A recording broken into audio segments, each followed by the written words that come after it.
everybody, welcome back to the Fin Factor. I'm Paul. And I'm Aaron. This is episode number 274. Off to the right, with us as always, super producer Jason. Yay! In the house. There he is. There you go. Guys, we want to, again, thank our members at the top of every show here. But first, I'm going to read off this comment from one of our members, Nick W. Says, exactly what I needed after a long day. An episode of the Fin Factor. How's it going, guys? We are doing well. Hope you're doing well, too, Nick. Aaron, why don't you go ahead and read off the list of members that we have? Yeah, they keep growing, so we're going to have more space on the screen here.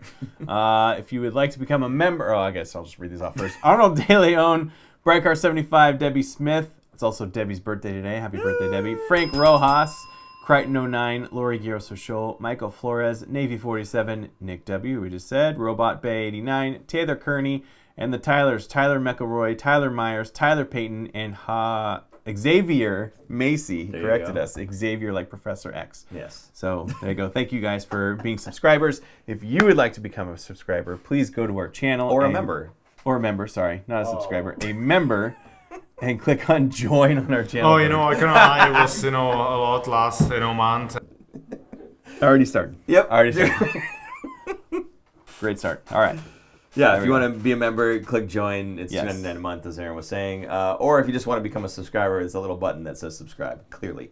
You guys have been on YouTube before. You know how to do this. Okay, Aaron. Yes. We had a couple of games. I think last week we had said, or I had said, we're going to lose to Colorado, but we're going to be too much for Chicago. It was actually a little bit closer the other way around in these two games. We'll talk about those in just a second. However, first thing I do want to bring up real quick, if you guys can get more folks in this chat, get the chat rolling. It's a lot more fun. We have more people in there bouncing off ideas off each other. The other thing is, we talked about how we have our website has been revamped.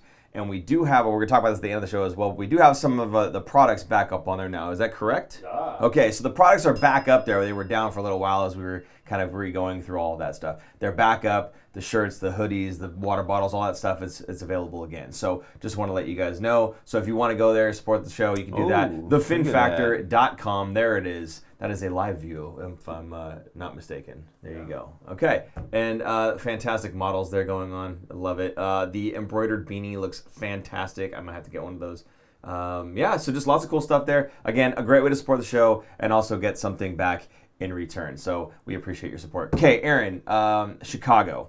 Ugh. This one, I was really hoping for a W here because, Chicago is not doing too hot this season. Right. Of course, the Celebrini and Bedard rivalry thing. It's really not a rivalry between them so much as it is for the fan bases, but that's how we're going to play it up. I'm okay with it. Yeah, absolutely. Yeah. So this one did not go well. 6-3, the Sharks ended up losing this game. I believe Askarov got pulled after 4. Yes. He didn't have his greatest game, but not a lot of guys did. So no fault of his own completely. I wouldn't put this on his shoulders, but the Sharks just looked terrible. And they kind of looked bad that whole last week before going into this game. Remember the Edmonton game they lost after they were winning, well, I think it was 3-1, they're up, and then Edmonton ties it, goes to overtime, they lose in overtime. Then they go into Calgary and lose that Calgary game, and that momentum, if you will, carries over into this game. And I think the Sharks are just kind of shaken and really needing a break, so it was a good time for them to get a break. Can you imagine if this losing streak kept going? Because right now it's at, 4. 4 if you include the overtime, I guess. Yeah, so 3 regulation and 1 overtime loss. Only 1 point in those 4 games. Got beat off walls. I didn't get the quote, but Warsofsky even said the break couldn't come at a better time right now for us, for the Olympic break. But yeah, going back to this game, 4 goals on 10 shots for Askarov. He gets pulled, and it was ugly. It was it 4-0 pretty quick here? Yeah. And the Sharks almost made it 3-1. We were watching that play, right? It was almost 3-1. They almost score, and right after that play, they come back and score to make it 4-0. So that was a huge momentum killer. Just a, I don't know, not momentum, but morale killer. You're right. They're just working their way back into the game. Yeah. They finally look like they're about to score, and then it goes back the other way. So yeah, the Sharks not looking good. Yeah, bit of a gut punch there when you could have it as close as 2 goals away, and then in an instant you're 4 goals away, right? So really deflating, and I like that you said it kind of kills the momentum. Just saying. Anyway, goals here by, let's see, Smith, Celebrini, and Mukhamadullin. You know, we talk a lot about Celebrini on the show, and we talk a lot about Will Smith, for better or worse, but we don't talk about some of the other guys, and I did want to highlight this one goal because it's not Celebrini, it's not Smith, it's not these other big guys. It's Mukhamadullin getting this goal, and it was fantastic, and I wanted to call that out, right? So on this one, you've got, what was it, Gaudet, that was drawing the defender. Now, I'm trying to pronounce this guy's name, and I'll probably say it wrong, but I'm going to give him the same treatment that I've been giving the other guys. Louis Crevier, I'm going to guess, out of Chicago, defense, right. number 46. Sounds right? Of course, it does. Extremely disappointing. How's it disappointing? Downright embarrassing. Anyway, Crevier decides he's going to take Gaudet, and unfortunately, that puts him completely out of the play, fortunately for the Sharks, that is. And then you've got Mukhamadullin identifying that. Now, I think it was Kurashev that had the puck. And Kurashev skates in and draws 3 Blackhawks players to him. And that's where Mukhamadullin activates. A good heads-up play by a guy who's not exactly known for his offense, but can certainly chip in. And he finds a whole bunch of wide ice, skates right into it. Kurashev heads-up play, finds him, gets the puck on his stick, and doesn't just rip it right away. Has the intuition, if you will, to kind of just pause just a second. The goalie finishes the slide over, pulls it to his backhand, goes roof on him. It was pretty cool. Just a beautiful goal by a really big defenseman, right? And again, not just putting the puck in the net, but how it developed and how it happened, right? To identify that defender's not even paying attention. I see his numbers. He's not even looking at me. These 3 guys are looking at the guy with the puck, and they're all coasting towards him. I see a whole bunch of wide eyes. I'm taking it, and I'm going to put this puck in the net. A young team defending that's still learning the ropes in Sure. the NHL. I'm talking about Chicago, Yeah. right? We've seen the Sharks kind of do this. No heads on their swivel, as Drew likes to say, head on a swivel. Yeah. Just puck watching, not taking the body, and Kurashev almost loses that puck there too. He kind of misplays it slightly ahead of himself, recovers, beats 2 guys basically who are stick checking him, and gets that puck over to Mukhamadullin. So I think Kurashev gets a lot of credit as well for being able to keep the puck, keep possession of that puck, and getting it over to Mukhamadullin. And Kurashev looking good in this game. A game against his former team, right? He's got some beef there to get the monkey off his back and all that. But he's also going into the Olympics and kind of showcasing himself for a potential trade to a new team because his contract is up, or stay with the Sharks. You never know. But either way, he's playing for his next big payday. Yeah. So I don't know. On the topic of Kurashev, and I'm sure we'll get to more of this type of stuff a little bit later on in the show. We'll see. Would you prefer to keep Kurashev? Because he is still on the younger side. He's got some experience. He is. Right? You saw what he could do in the earlier seasons in Chicago. Had a bit of a dip. But I don't know. Is this the guy that could bounce back and be even better than he was when we pulled him out of Chicago? I think he looks good in teal. I think he does a good job on the team. But there's so many guys coming up for the Sharks that his role would be third-line role. I don't know if he would want more and go to another team to get more of an opportunity to be in the top 6 because there's just no room in the top 6 for him. So hard to say, but a good player that I like his game, and I think he would do well on that third line. I wouldn't hate if they re-sign him for maybe give him 2 years, right? Not 1 year, but 2. Kind of reward him a little bit for doing so well with the Sharks, or assuming he is going to do well and can stay healthy because he's had a hard time staying healthy. But I wouldn't mind it if it came in cheap. So, yeah, I think that's a good third-line role for him on the Sharks. Yeah. I see he's saying no disrespect, but we have others. Exactly, Aaron. Yeah, I tend to agree. We've got guys that are coming up. Having said that, you just never know how they're going to pan out, right? Like, I think for sure Chernyshov is going to be one of those guys that steps right in as soon as we have space. I think even this season, right, if we get space come trade deadline, he's the first guy you're throwing back into the mix, right? So is there space for a guy like Kurashev? Maybe, maybe not. We'll see. But definitely he's doing the best with the opportunity that he's been given so far. And I think that's what the Sharks have been provided. A lot of guys getting an opportunity to shine, to get more minutes. Whereas on the teams that they maybe came from, they weren't getting that opportunity. Look at Iorio, same type of thing, right? Iorio was a waiver claim for the New York Rangers. He's probably going to be getting a lot more time playing there than he was playing with us. He was scratched the last 6 games or whatever it was that he had. And prior to that, again, a waiver claim by the Sharks. So again, taking the opportunity that's given to them, making the most of it, and then being able to get those minutes with another team and showcase themselves, hopefully to get another contract. I think the Sharks have done a really good job of having these reclamation projects, and certainly Kurashev could fall into that category if they decide that he's a trade bait or a trade piece later on this season as the trade deadline does approach. When's the trade deadline again? March 6th, I think? I believe it's March 6th. We are like, what, 3 weeks away? 3 weeks away? 6, Yeah. 7. No. But it's March 6th, but there's a trade freeze until the winter break, the Olympic break. Yeah. So there's pretty much going to be maybe 10 days left of the trade deadline. But they're it'll be talking. quick. They're talking right now as it is. Okay, in any case, just wanted to highlight that goal from Mukhamadullin first and foremost because, again, we don't talk about everybody as often as we do like Celebrini, Smith, and all those guys, but just a fantastic job by Mook there. Bedard was first on the board here, but really Chicago's depth won this game for them. Ryan Donato, former Shark, not a friend of the show, unfortunately. He gets on the board on a really nice goal as well. Yeah. And we were just saying this earlier. It was how come he plays well against the Sharks, but he didn't do that when he was with the Sharks, right? He had a 4.9 against the Sharks in this game. He's a guy that's very hot and cold. He's just not consistent enough, which is why he's been around a bunch of different teams and moved around in his career because I guess teams get sick of him for not being consistent. But he seems to find a home in Chicago and is doing decent there. So good on him. Not too good on him, but 4.9 against the Sharks, that's pretty good. So we're going to see what his stat card looks like as we pull up the hockey stat card. Well, not Donato's, but we have everyone else's here on the Sharks. Oh, my bad. Kurashev, like I said, had a good game. He was the best Shark on the ice at 1.52, followed by Toffoli at 1.5. Celebrini, no shocker, 1.46, always in the top 3. Everyone kind of, Will Smith, it's a -0, which is kind of funny. And then Gaudreau, Wemberg, Reeves, and Graf in the minus, but the minus is still a C game. Like, no forwards had less than a C game here. Ferraro and Desharnais are the only positive Shark defensemen. Mukhamadulin's close. Dickinson also close. Liljegren, though, not so great. He had looks like a D game, and Orlov had an atrocious game, an F game. So he was just not, I guess he got exposed a lot. I mean, he plays a lot of minutes. He plays a lot of heavy minutes, but he just was not a good game. So, and if I went back a couple games, Orlov was consistently being a really bad game.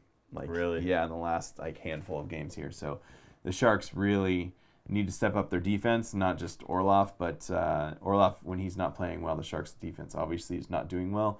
I think this is, again, where the Sharks' Achilles heel is to get into the playoffs. They need to really shore up this defense. Go ahead. Yeah, I mean, Crichton's saying it's so weird listening to this. We have too many good guys with some promise, too many good guys or guys with some promise. Last season it was we basically have an AHL team to end the season. Yeah, but that's what Mike Grier has done. He's turned this team over into a team that could be potentially in that playoff conversation, and we will get to that type of discussion just a little bit later on in the show. But while you're nodding here, do you have something you want to say real quick? I was thinking about this on the way over here. Like, if I were to grade the team based on their offense, their defense, and their goaltending, I would say their offense is probably a B+.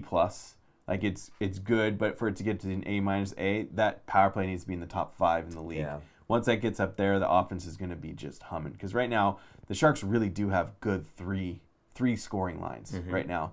And that checking line does okay. I wouldn't say it's great, but it does okay. It does the job. The defense, though, obviously atrocious. I feel like the goaltending would be probably a C+. Like, it's above average, but it's not great yet. It's getting better. I'm not saying it, and I don't think it won't get worse. I don't think it will get worse. I think it's only going to get better.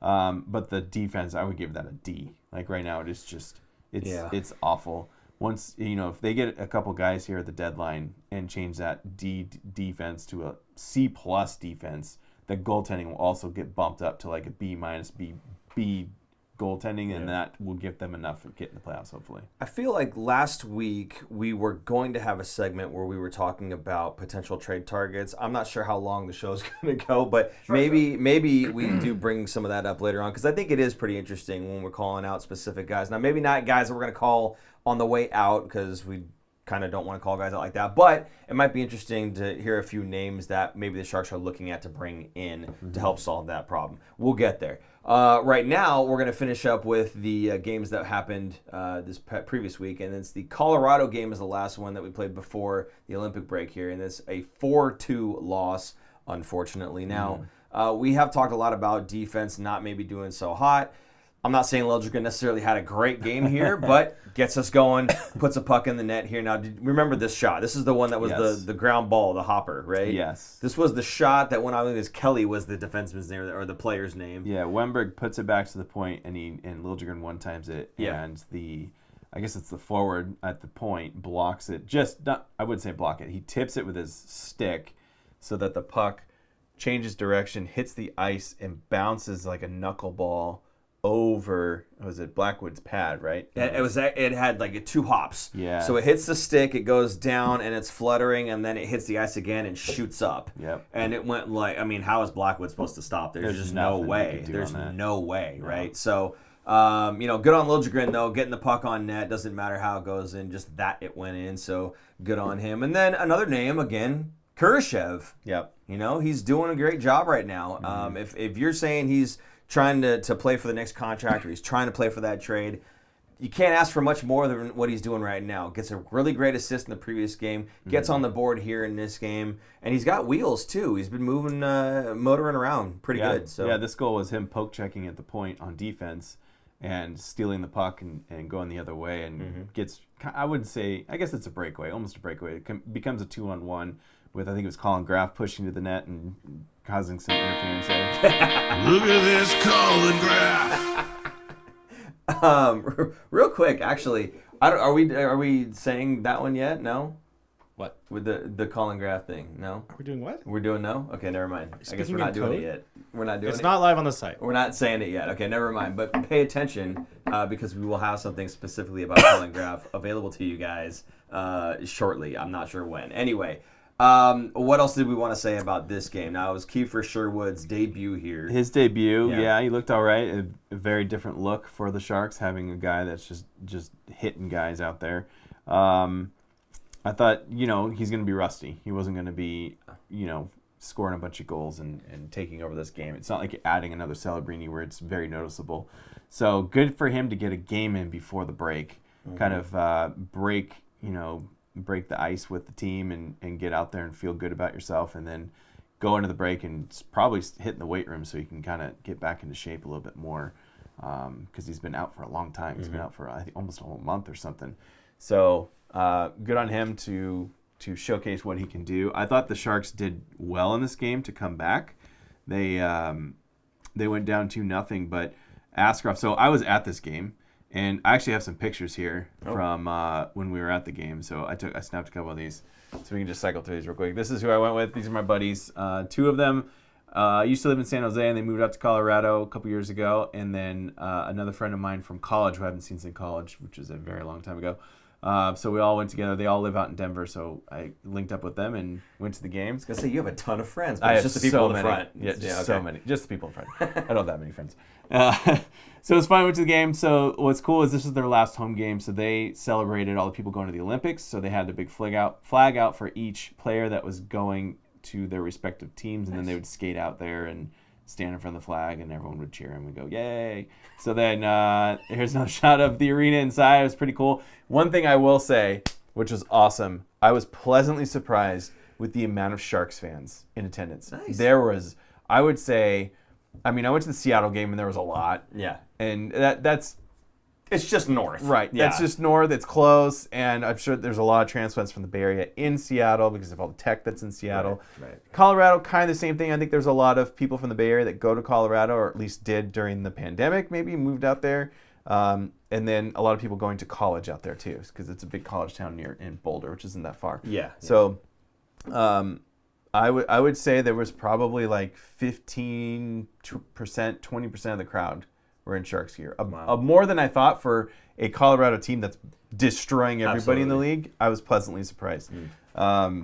Very cool. So then I hung out in the club area and was watching the game, and there's a picture of this I think I have it. Yeah. in the club area, they have their studio, which is really cool. So there's a rope right in front you can see. So that's about as close as you can get. But they are doing their live show from inside the arena at the club section. And then when the game was going on, the screen on the left that has the logo, the Avs and the Sharks logo, was playing the game with the audio, with the TV audio, right? So I'm listening to this game and watching, and what you told me, right? When you listened to what was the announcer saying? Because you listened to the Colorado announcer. He's saying, how is he doing it? Because to ask her, I was like, how is he doing this? Yeah. He's got a goals against average of 4. He's like upset about it, like, because again, like we've talked about on the show many times, Askarov is fantastic when it comes to making those high danger, in tight, almost impossible, desperation saves. But when it comes to the ones where he's square, sometimes it just happens to go in. So yeah, the announcer was flipping out, like talking about this, like how is he making these saves? Yeah. By the way, I do want to point out that their set there looks eerily similar to ours. It's very close, very close to ours. So close. They are winging it. Come on. They just have more lights. Amateurs. Amateurs. They have more help. More space. A lot more help and a lot more Our space. interns quit season 2. We are the I'm looking at you, interns. Joe. Oh, I hope he's in. Oh my God. Nick just asked me how the experience was at Ball Arena because his son really wants to go to the Avs game. It was fantastic. I would go again, and probably will go again maybe next year when the Sharks play there again, or if the Sharks end up playing the Avs in the playoffs. If they sneak in, that would be the matchup. So I would definitely go again. It was easy to get in and out of. The food was great. The drinks were awesome. Very friendly atmosphere. Great sight lines. Like, it was just a great arena. I liked it a lot. So I would highly recommend going. Anyway, I think our set's moving next year to SAP. How about that? Make it happen. Right. Make it happen. Becker, get on that. anything else? Oh, you had something to add here at the end. Yeah, so there was a pair of penalties here, right? I think it was Colin Graff had the puck, and he was driving to, who was it? Who had the puck? Look at this Colin Graff. He looks so young. Why does he look so young? That wasn't that long ago. That was a year ago. I know. He's baby-faced. It was during the Four Nations break. Oh my God. It was a year ago. Anyway, so he's driving towards the net, and Burnsy gets his stick in the skates, and he falls down. And the puck comes back around towards the wall. They hadn't touched it yet. And Macklin's racing Burns to get this puck first, and he slashes at his stick, breaks the stick in half, and so he gets a penalty as well. So then they both go to the box. Now, Burns is in the box talking to the referee, I guess pleading his case or whatever. Guys, listen, if you ever get a penalty, even in rec league, you arguing it to the ref is not going to get it reversed. No one cares, okay? Once they call the penalty, that's it, right? So anyway, Burns is talking to the ref about it, and all you see is the split screen of Macklin Celebrini looking over at Burns going, wah, wah. And it makes me laugh because, yes, it's Brent Burns, former Shark.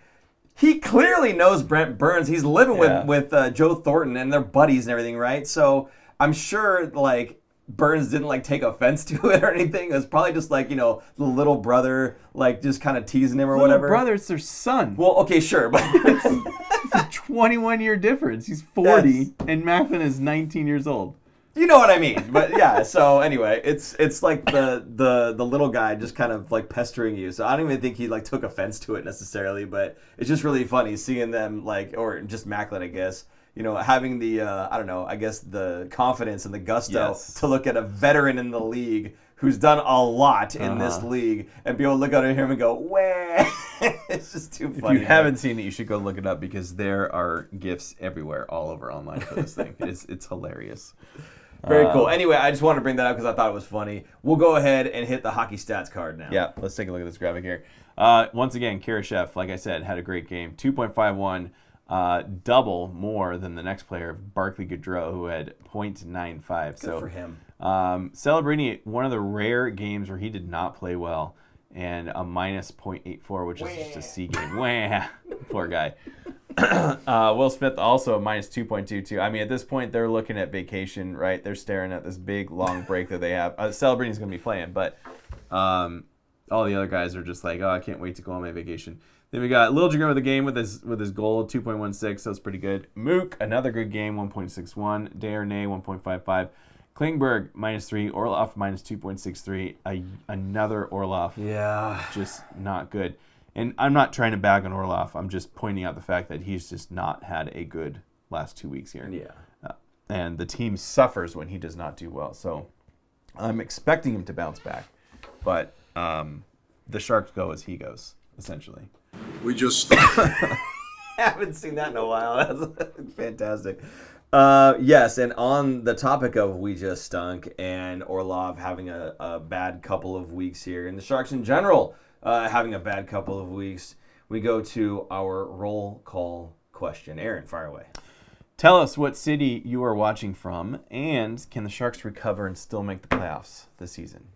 What do you think? I say yes because I already said yes before the season even started. I drew that line in the sand, and I'm standing on that side. And I'll go down with the ship if I have to. This thing could be in flames, and I'm still going to say we're making playoffs. You know why? You know why I say that? Because Mike Grier is not going to allow this team to just get sold off again. It's not happening. We're not just going to unload everyone. If he unloads guys on one-year contracts, he's bringing somebody back in that's going to help them still right now. Is it going to be the same caliber of player that Dmitry Orlov maybe? Well, he's got actually 2 years, so it's not going to be him. But say like a John Klingberg, right, offensively. Are they going to bring in a guy that's better offensively than John Klingberg? Maybe not. But he might shore up the defense a little bit better, right? Maybe some of these guys that, are good players, but for whatever reason, they would do better to move on and have some other folks step in that could help learn the system a little bit, or help them learn the system a little bit easier, a little bit better. They're going to be here longer term. They're more bought into the process than a guy who knows he's on 1 year left and is probably going to be getting himself out of there sooner than later, right? So I think that Mike Grier has still got some aces up his sleeve when it comes to the trade deadline, and I think there's going to be some addition by subtraction. Some of these guys, like we just talked about, that are not having the best of games, they're still going to be a good seventh defenseman, veteran presence on some of these teams that need to make playoffs or that are going to, and they just need some insurance, and they're going to give us a guy that is still a good player for us now that maybe doesn't work in their system. Mike Grier is going to make this team just a little bit better. And I do think that the last 4 games that we've lost is not like a microcosm for the rest of the season. I think it's just a blip in the road. We saw how we played in November. We saw how we played in October was not good, but November and December, when things are rolling, things are real good. And I think they're going to get back to that. And it's not going to take too much time. This is going to be a nice little reset after the Olympic break. They're going to come back ready to rock. Okay. I think I was hoping the same until I ran the numbers. No! Oh no. The numbers lie. Oh no, this is not good. First, let's look at the percentages. Yes. This is the model from J Fresh Hockey. By the way, before you jump in, this is how you know that we don't rehearse this beforehand. This is how you know, okay? Anyway, fire away. Go ahead. Here's the percentages for the Sharks making the playoffs. So making the playoffs is at, where are we? 29% in the middle there. Getting the first overall pick is at 4%. So you're saying there's a chance. That they're kind of in between here. Projected to finish with 85 points. That's not going to do it, obviously. They really need to step it up. And so I wanted to know, how much do they need to step it up in order to make playoffs, right? Correct. Like, what's the pace? What's all that stuff? So ran a few numbers here with the helpful from Claude. Buddy Claude, yeah. So my buddy Claude put together some numbers here. So I was also wondering, before we get to this, I had asked Claude, what is the biggest points turnaround from one season to the next? Mm-hmm. And did you know the San Jose Sharks hold the record? Yeah. From the 93-94 season. They were 58-point difference in the standings from 92-93 to 93-94. 93-94 was the first year they made playoffs. They beat Detroit Red Wings as the 8th seed. Detroit was the top seed, and I believe the President's Trophy winning team for the best record in the league, and they won them. They beat them in 7 games. The Sharks.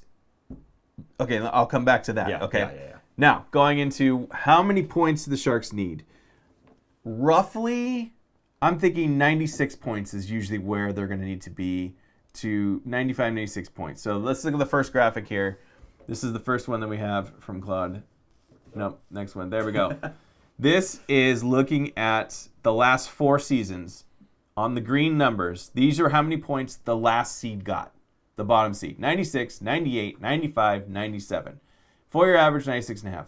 The first team that missed playoffs in the red, 96, 92, 93, 94. Almost 94 points average. Points percentage-wise would be .572, and to get in, .588. So the magic number that Claude thinks is 96 points. That's a wild card floor for 3 of the last 4 years. Next graphic. This is where it's not going to get fun. Currently, they're on pace for 87 points in 82 games. This is what they need to do. In order to get to 96 points, which is what we just established as the target, they need to get 38 of the 54 total points. They need to go 18-7-2 for a 704 win percentage. That's brutal. Now, as someone did point out, and I forgot, the strength of schedule, the Sharks have the easiest schedule for the remaining games for the year. So, are you saying there's a chance? Absolutely. It is in the Sharks' hands. However, as we know, the last 2 months of the season, first of all, the trade deadline, a lot of teams are going to be switching players. So teams are going to look different. Strength of schedule might not matter at that point. Or to a certain point, might be less of a point because some of the stronger, or some of the teams that weren't as strong are going to be stronger. It's even the Sharks. So we'll see what it looks like. The Sharks could add defensemen. I'm hoping they add defensemen and get rid of some of the used trash that they can get rid of. Don't call them trash. I'm just kidding. Jeez, Sorry. man. That was terrible. Anyway, I have one more graphic here. Yes, go ahead. Ready for this? How big is the climb? Their current pace right now is a 527 win percent or points percentage. They need to get to that 704. Just in comparison, what other teams are right now in the West are playing at a 704 win percentage? The only team is the Colorado Avalanche, playing more than that. Minnesota Wild doing well. Edmonton Oilers have been doing okay. Even Vegas hasn't been doing great. But that's just a comparison of points percentage of where they kind of need to be in order to boost up there. Now, had they won the Chicago game, had they won the Calgary game, had they held on for the win in the Edmonton game, those are 6 points in the standings. Yep. We're looking at a much different scenario here. Every game is going to be very close, and it's going to be very interesting to see what Greer can do at the deadline here and which direction he goes. Also, which direction other teams go, because there's so many other teams that are still in the mix that they don't even know if they're a buyer or a seller at this point. So it's going to come down to that first probably week after the Olympic break is over. See what happens. If the Sharks lose 3 games out the gate, done. If they win 3 games out the gate, they're going to be... I'd give up one of my children for a win. They're going to be buyers, man. They're going to be, for sure, buyers. So it's going to be a very interesting couple of weeks here. And then going back real quick to that list of the best turnaround. If the Sharks get to that 96-point mark, where would they rank in the top 10 of turnarounds from one season to the next?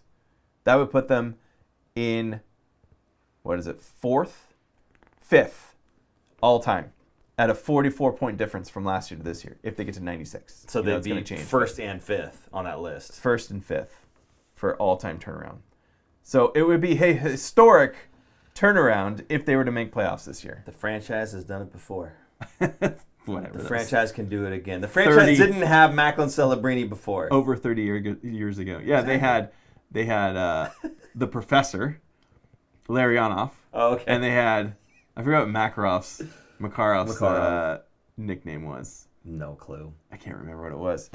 I remember there was a story I think Dan Rusnowski told, and he said that Sergei told whatever it was, the other guy who was not Russian, was like, give puck to Sergei. just give me the puck and get out of my way kind of thing. Well, he also said Konstantin had this whole scheme for everyone to play except for the Russians. Yeah, it was the Garpenlov, Larionov, and Makarov. The offense. The offense. Yeah. And Sandis Ozolinsh was also involved, I believe, that year.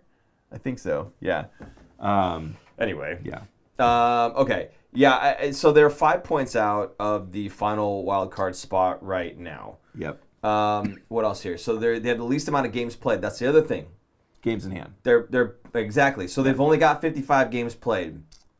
I think only Colorado, who's top in the league, has 55 games played. Everybody else has either 56, 57, or 58. So between all the guys in the West, everyone has either 1 or 3 more games played already than the Sharks. Of the guys that we're talking about in that wild card conversation, 1 to 2 games played less than those guys. So they could get a couple more points just by virtue of the fact that they've played less. So they're going to catch up a little bit if they pull out, like you said, in the first week, they pull out a couple of wins. I think they're right back in that conversation again in the fans' eyes, the ones that are maybe doubting a little bit right now. Not me, the line in the sand, standing on this side. So I still think if you put up a fight against Calgary and you can put up a fight against the guys like Chicago and everything, right? It didn't go our way. Should have. Could have grabbed those points. Didn't. It's unfortunate, is what it is. But we talk about strength of schedule. Those are teams that we should be beating. When we talk about strength of schedule post-trade deadline, if those teams are already below us, they're going to get worse. They're going to trade off pieces that make them good, and they're going to get worse. So I still think that if the Sharks are playing those teams after the trade deadline, which is the case, we're going to be playing teams that are even worse than they are currently below us in the standings. That's going to help. So I'm still a believer. Now, will the Sharks get out of the first round? Yeah, probably not, and that's fine, right? But are they going to get there? To me, I know that everything that Claude just says it's a hard hill to climb, but I don't know that it's taking into account all these other factors. And if it's not, I feel a lot better about it because I still think that the Sharks will be able to conquer those teams that will be selling off those pieces, and they will be deflated and depleted, and they will have nothing to play for. So the Sharks have 5 games to the trade deadline. Yeah. The 5th one actually is past the trade deadline because the deadline will be at 12-ish, I think, Pacific time. So 4 games. Calgary. These are all at home, by the way. Yeah. Calgary, Edmonton, Winnipeg. Oh, what happened here? And go away. Yeah, you got to close that. Oh, my God. Montreal, and go. then St. Louis. St. Louis is probably going to be selling their pieces off well before this game. Remind me who St. Louis has on the blue line. Parayko. Wouldn't it be And- interesting? Yeah, yeah. go ahead. Oh, Who go else? Parayko and? Blanking on the other one was. Volk? Falk Yeah. is another one. Yeah. So wouldn't it be interesting if on trade deadline day they end up making the switch and instead of playing in a Blues jersey, they end up playing in a teal jersey? That'd be great. That'd be fantastic, right? I would like that trade to come a little before then, but Right. they could use the help now. So go back to those teams one more time. If we could just look at them once again here. So the first is Calgary, Right. then Edmonton, then Winnipeg, who's also a dumpster fire. Well, and now Winnipeg, this is the other thing I wanted to bring up, was Winnipeg also has a defenseman that we liked, right? And Tyler Myers? No, No? he's on Vancouver. Oh, my bad. Vancouver. Yeah. Totally different. Yeah, my bad. He used to play for Winnipeg, Yes. though. Yeah, that was a Wrong while back. Canadian team. And, wrong one. Yeah, sorry. My bad. Okay. Anyway. Oh, I Yeah, can I was know. a lot last month, and If you played fantasy hockey, you would know. I would know that, yeah. So anyway,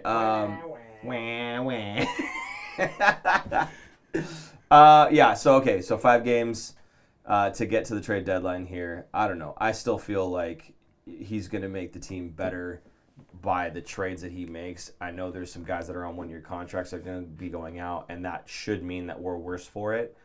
But I don't know. I feel like what he's going to bring back is going to be able to help the team now. It's going to be more of what we need now as compared to the guys that are on their 1-year contracts playing for a trade or whatever it is. Well, I don't think he's not going to make any trades for rental players. He's No. already said that. Yeah.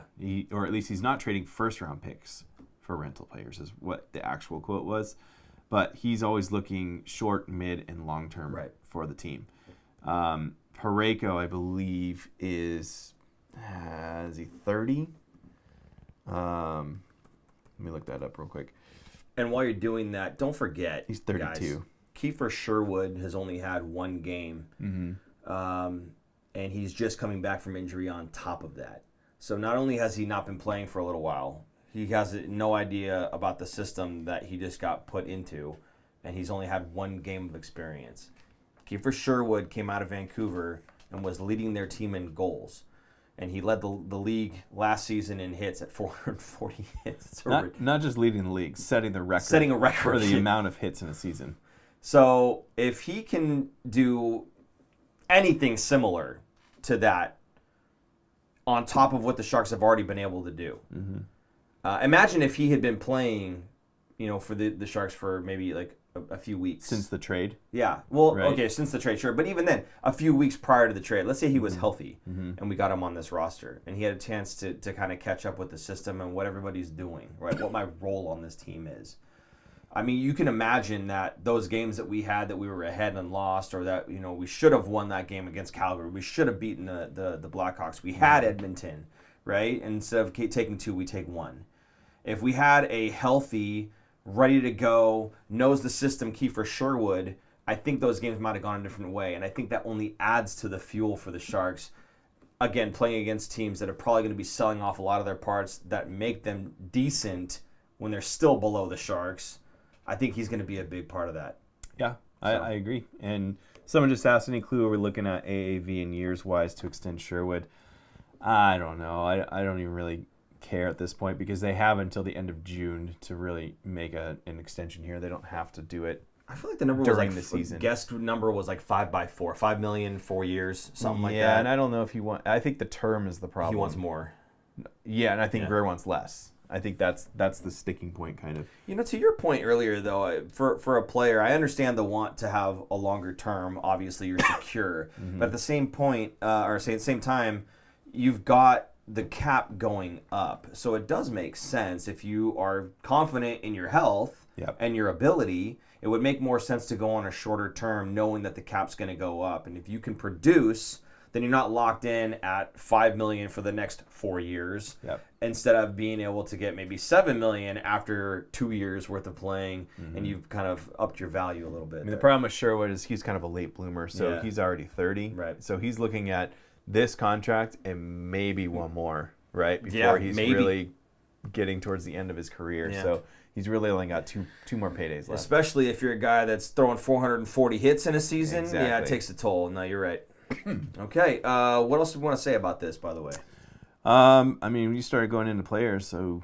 You want to go into players? I wasn't prepared. Okay. We can. There was a couple names that I think you asked a lot about and were brought up, and it was the 2 guys in Ottawa. And I brought this up just as a name drop from the last episode, I think is what it was. And the guys' last names are Spence and Zub. And I can't remember exactly what it was about each one, what their strong suit was. I think Spence was a little bit more offensively minded, and Zub was a really good shutdown. But they're both right-handed guys. Now, if Ottawa is going to be a seller, we don't know, then either one of those would be a pretty solid trade target. And if I recall, they do have a guy in the AHL who's also right-handed defenseman. That sounds like he might be close to being able to jump into the show, which would give them 3 guys right-handed. Maybe they'd be willing to move one of those. Even if it was the guy in the AHL, I think the Sharks should be interested. But again, that might be somewhere the Sharks could look, is to Ottawa.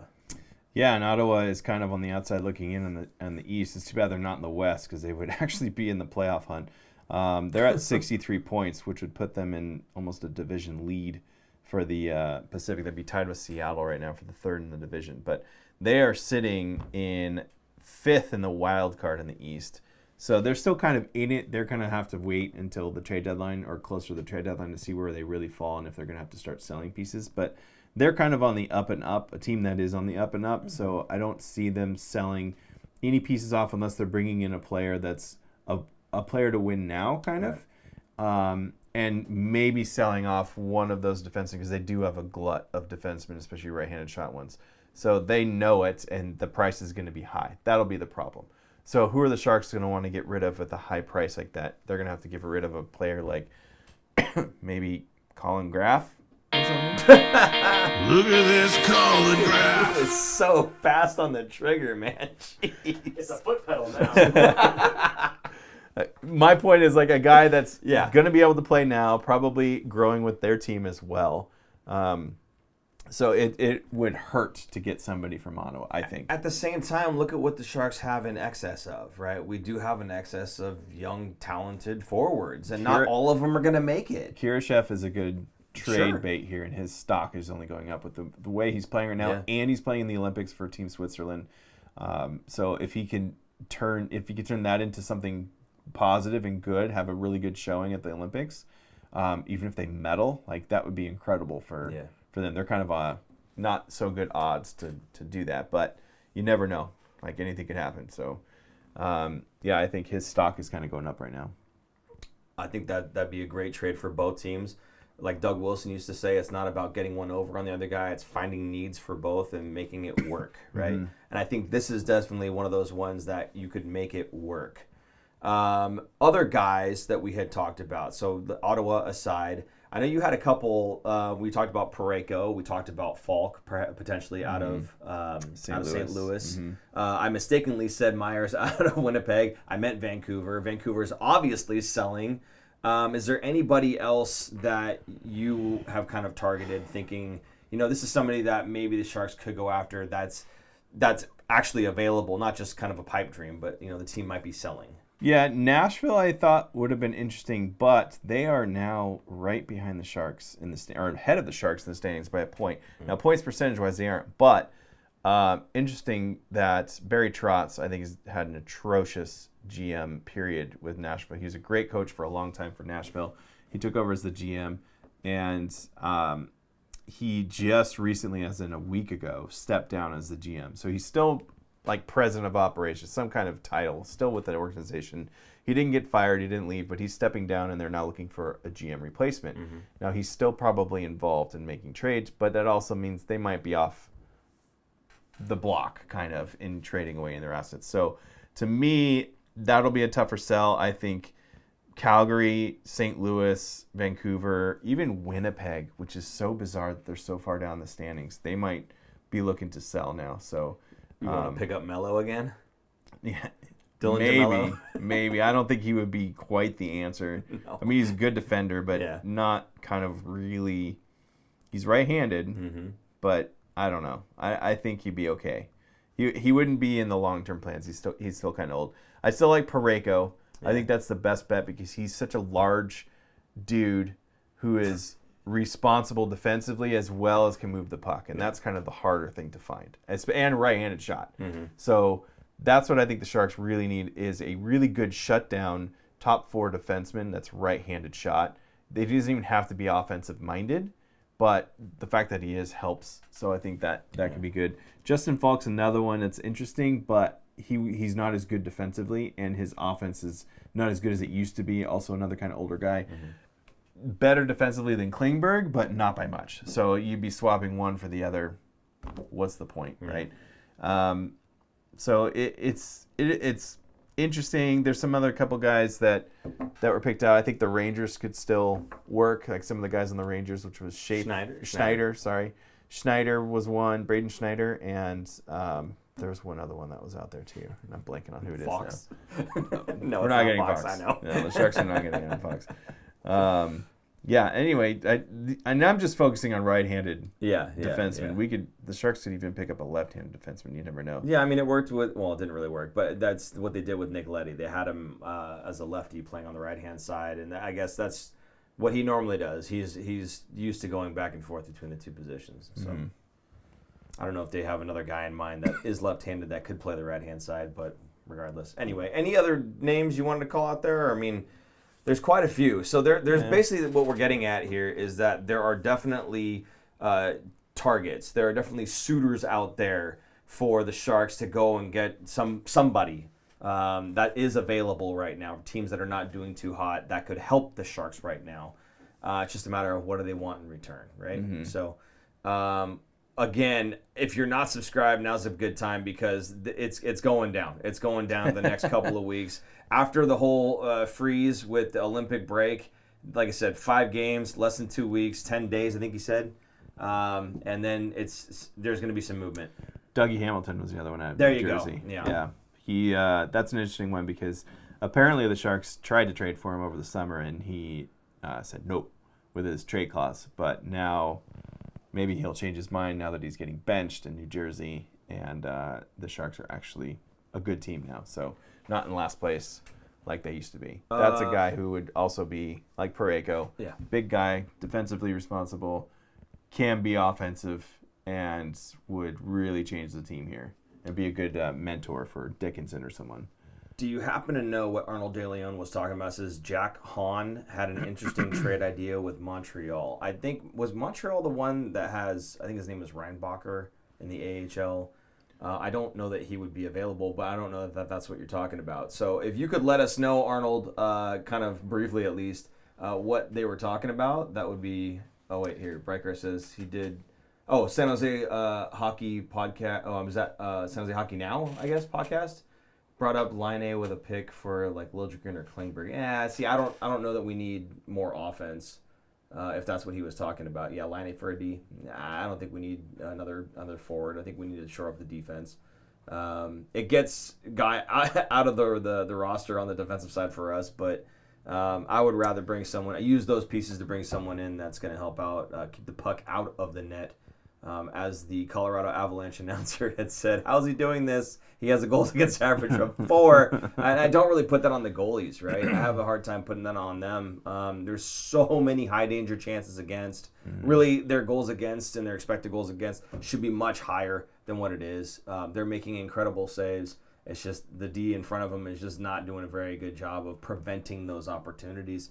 So I think that really ought to be the focus. You know, we talk about right-handed defenseman is like the biggest need, but frankly, you get a right-handed defenseman in here, great. I wouldn't mind just kind of getting another look at any other defensemen who are much more defensively minded. Yeah. If really all you're looking for is a guy who can, prevent more chances, prevent the high danger chances, and then not even offensively minded, but just smart enough to move the puck up. Yes. That's it. Yeah. Right? If you could just get the puck to the forward group, they'll be fine, right? So I think that's really all it comes down to. I don't think we need to bring in a guy like Laine. I'm glad we didn't bring in Panarin, and I don't think we need to go looking around for another guy who's going to, shoot and score and then allow more plays going the other direction. So that's kind of my take on it. But Montreal can't activate Laine because they're cap crunched. That's why it would make sense for the Sharks to get an extra pick, maybe a second or third for doing that trade.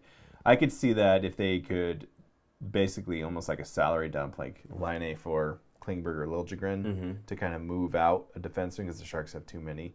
And I wouldn't mind that. I mean, Noah Dobson is someone who I thought the Sharks were really going to go hard after. I don't know if they did or not. I never really heard a rumor or anything that if Greer did go after that last summer because the Islanders traded Noah Dobson to Montreal, which I thought was interesting because they already have Lane Hudson, who's there, and Dobson's kind of a offensive right-handed shot guy. If they would somehow move him to the Sharks, I think that would be amazing, obviously. But I think I would settle for Hamilton because most likely Hamilton will come cheap for the Sharks because New Jersey just wants to get out from his contract, and his contract won't hurt the Sharks' cap at all. In fact, they kind of need some of that floor space anyway. And his contract is done after one more season after this. So it's not that bad. There's one, I can't remember his name, out of Calgary that already got traded as a defenseman. But Rasmus Anderson. There you go. Thank you. Was there anybody else? I think people were talking about Uyghur. Yeah, and he's more of an offensive guy. Okay. I don't think it wouldn't help their defense. Peter St. John says, I hear Noah Gregor is available. That doesn't do anything for our defensive woes, I don't think. But anyway. So Uyghur is also 32. He's a right-hand shot, but he's signed for 4 more seasons after this at 6.2. Yeah. I just don't think the fit is there. Yeah. I think that was a terrible signing by Calgary in the first place. But yeah, they have Zane Pareke. I think it's Zane Parekh. Parekh. Yeah. He's up and coming. That's their up and coming stud right-handed And if shot. I recall, he said something that they weren't very happy about. But I don't know. Maybe that was just blown out of proportion. But that would be an interesting one if they moved on from him just because of some sort of misunderstanding between the two of them. They don't like each other anymore, whatever. That would be interesting pickup. Because, man, that was solidified for a long time. He's 19, I think, right? Yeah. I think a lot of people wanted Zane Parekh in the first place instead of getting Dickinson. Now, we're happy with Dickinson, don't get me wrong. But, I mean, if you could finagle a way to get both, that wouldn't be such a bad thing. You know, if they did a couple trades where they brought in, let's say they brought in Dougie Hamilton from New Jersey, then they got to move Klingberg or Leddy or Liljegren, somebody, right? And they get Laine in return. I wouldn't mind that because Laine's only got $8.7 million for this year, so he's done And after that's this it? year. Yeah, so I wouldn't mind Okay. that at all. But you would need another trade for a better defenseman if you're going to get rid of one of those two guys. So if we made multiple trades and let's say they got a couple more picks out of it, and Dougie Hamilton's salary is retained a little bit by New Jersey or something, right? Like the Sharks could really get themselves in a pretty good spot and not hurt themselves or leverage too much of their future to do so. Well, whatever it is that happens, we'll be talking about it when it happens. So again, if you're not subscribed, please hit that button, and we would love to see you guys in the next live, whenever that is. Aaron, let's go ahead and move on to men's Olympic hockey coming up. Celebrini. I did not see this coming. I thought for sure Celebrini would at least be playing with Crosby. But apparently he's playing with McDavid and Tom Wilson, Right. Which makes sense, right? Tom Wilson, Sure. protect the young guys and protect the highest skill player in McDavid. I know you guys thought I was going to say Celebrini's the highest skill player, but no, I guess that makes sense. But man, I really thought that they were going to put him with Crosby. I mean, I'm guessing the thinking is Wilson and Celebrini, because they're both so good at digging pucks out, they're going to get the puck and give it to McDavid, right? You're going to have two guys that are just dogs on the puck, and they're going to get it, and that's going to give so much space to McDavid with both of the other two guys working hard in the corner. So, yeah, I mean, Celebrini on the first line. Now, this is based off of their practice, right? So who knows? That could change. Yeah. But I'm sure this is most likely what's going to be there. And also, you see that defenseman who's also on that team that's playing on the second in the top four. Parayko. Parayko, baby. Yeah. If they can get Parayko, I'm telling you, man, it'll be so good. Anyway, yeah, it's crazy that he's in the top line. You know, the youngest guy ever to make a Canadian, not team, but a Canadian Olympic roster team. with NHL players. That's the full asterisk. Okay. Because there's years where they didn't have NHL players and they had younger guys on the team. But with NHL players, he's the youngest to ever make it. And remember, Sidney Crosby did not make the team when he was 19 years old. And there was an Olympics that year. Yeah. So that's telling. But again, even if he did make it that year, he still would have been older than Celebrini is by the days. Okay, by the days, but just now saying. we're talking years. Yeah. That's crazy that a teenager is on this team. Right. Yeah, anyway, amazing. I can't wait to watch this game. I think they start on the 12th, which is in 2 days from now.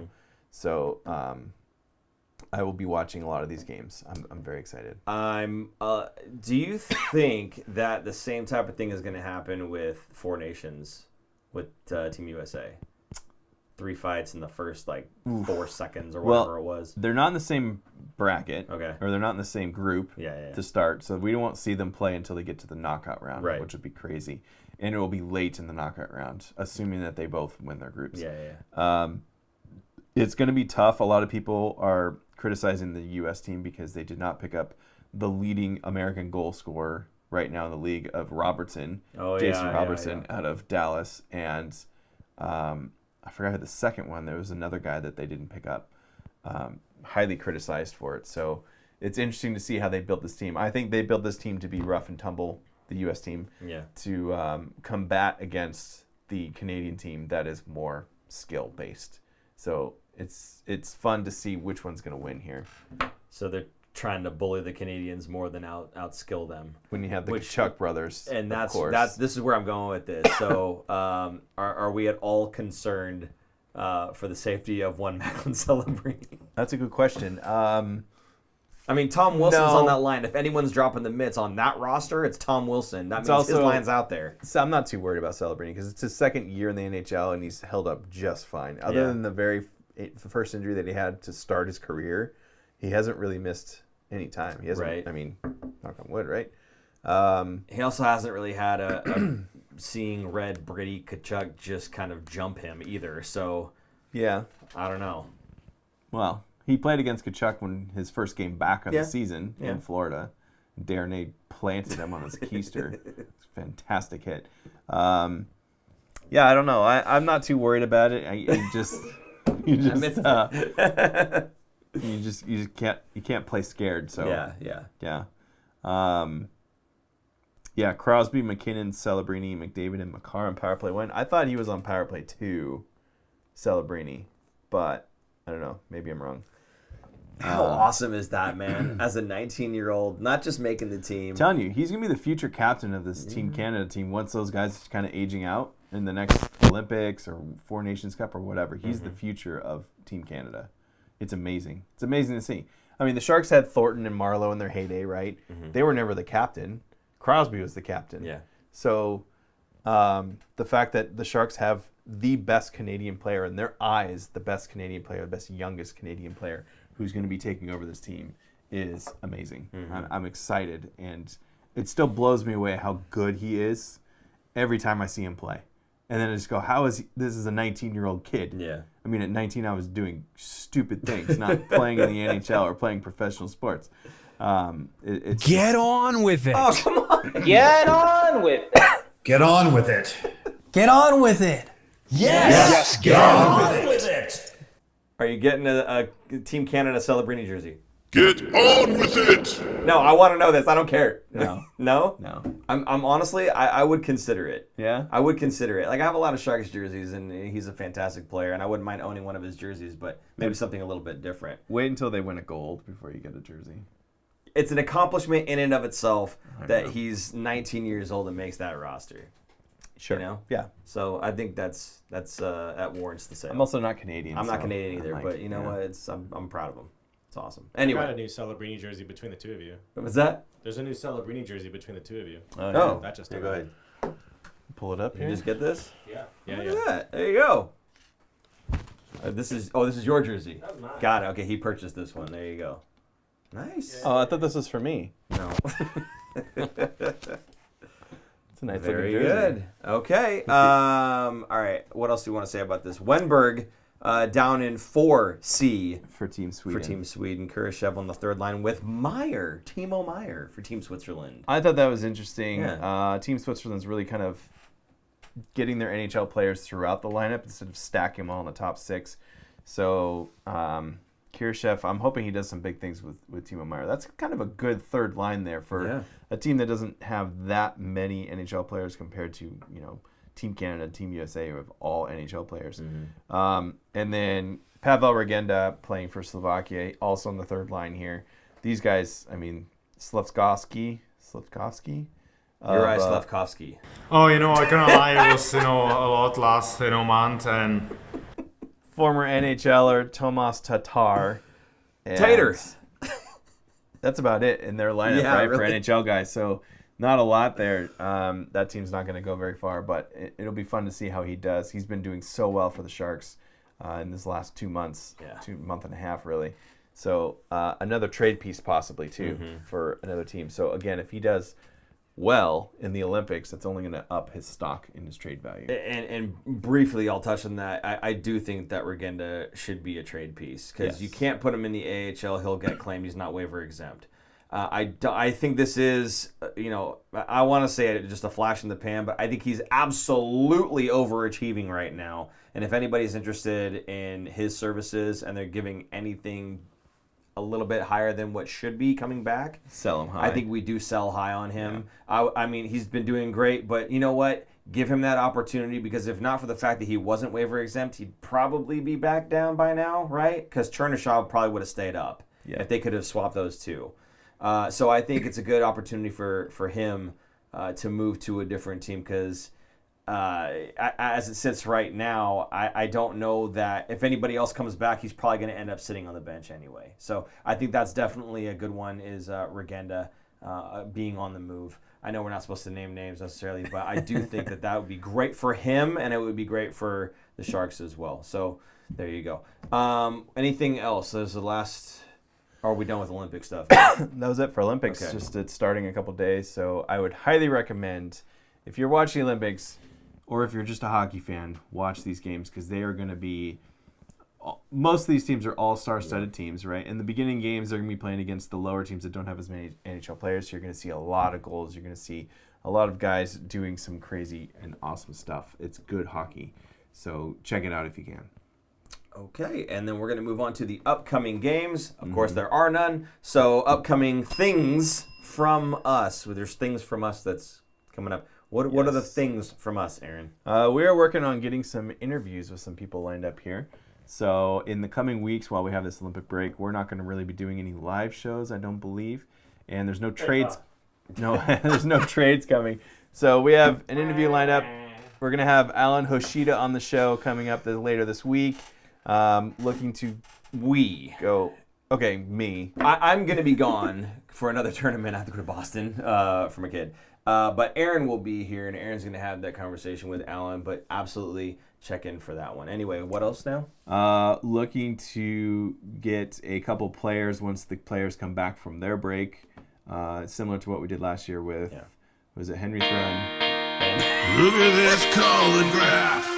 It was Thrun, Thompson, and Graffer, of course. Where that picture was from. That was what that picture was from, Yes. and that's it was so generous of them, by the way. We just gave them a hat just to have, Right. and they put the thing on And when they they took liked the it. picture. We didn't realize that they were going to actually wear it, which is really cool of them. Thank you guys, appreciate that. But they look great in those hats, and you can too. Finfactor.com, check it out. Anyway, look at he's just on the money with that thing. Anyway, what else? Anything else? A couple other interviews that we are in the works with, but I can't announce it because they're not confirmed. Yeah. So, yeah, good fun stuff coming up in the next couple weeks. And again, the only way you'll know is if you're subscribed and you hit that notification bell. Do appreciate you guys supporting the show. That is a great way to do it. Of course, the other way is through the membership. Aaron, how do they become members? Smash that join button. Smash that. And become a member. $2.99 a month helps us keep this show running and the lights on because Lord knows they do go off sometimes. Don't jinx it. It's near the end of the show. Just keep going. Keep going. Yes. But anything will help, and any of the merch that you buy in the store will also go towards things in the store. Oh my God. You okay? So the other thing here, the other thing here was the member shipments. Now we had a members only show, and I imagine this is what this was for. We had some folks that gave us their addresses. Some I think that still need to give us their addresses. If I'm Still not waiting on mistaken. a few, yeah. If you were if you are a member and you have access to that member show and you didn't realize that you won things, go back and watch that show again because you probably won things because everybody did. So give us your address in an email. There you go, thefinfactor@gmail.com. He's got all the buttons.